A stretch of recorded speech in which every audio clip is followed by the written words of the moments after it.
One thing a lot of people were curious about, we were following Bernie Sanders on his way to the Veterans Memorial Coliseum here at the fairgrounds. And when at one point he stopped, got out of the car, got into a phone conversation, and then just basically took a walk through a residential neighborhood. I was able to ask him, who were you on the phone with? We thought it might be that heart-to-heart with Elizabeth Warren. Turns out he was talking to his wife. Meantime, there were folks in that neighborhood who looked out, saw a presidential candidate walking around, and decided, well, maybe they wanted to meet this guy. Nicole Valdez had a chance to talk with some of them, along with some supporters and opponents. Nicole?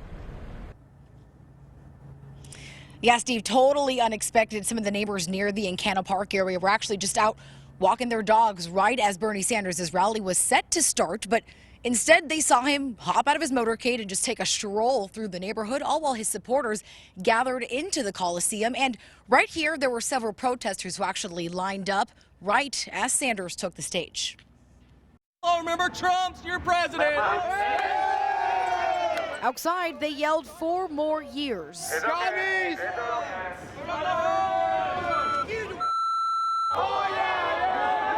As the Democratic hopeful blasted President Trump inside, those against Bernie Sanders and his policies worked to send their message to the man hoping to take on Trump for the White House.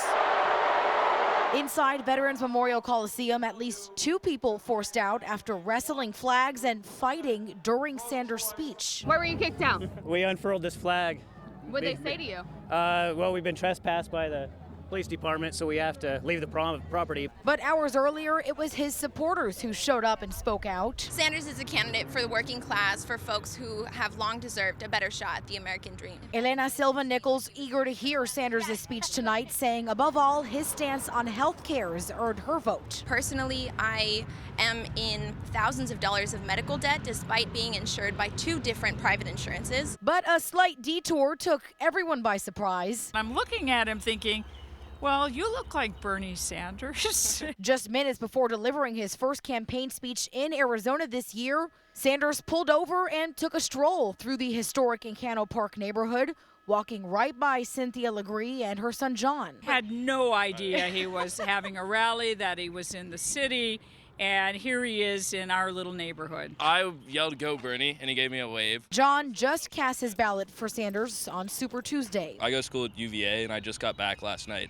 and so I voted on Tuesday there, and then to come back here and see him, it was very awesome. Now, crowds outside the Coliseum tonight, on the whole, very tame.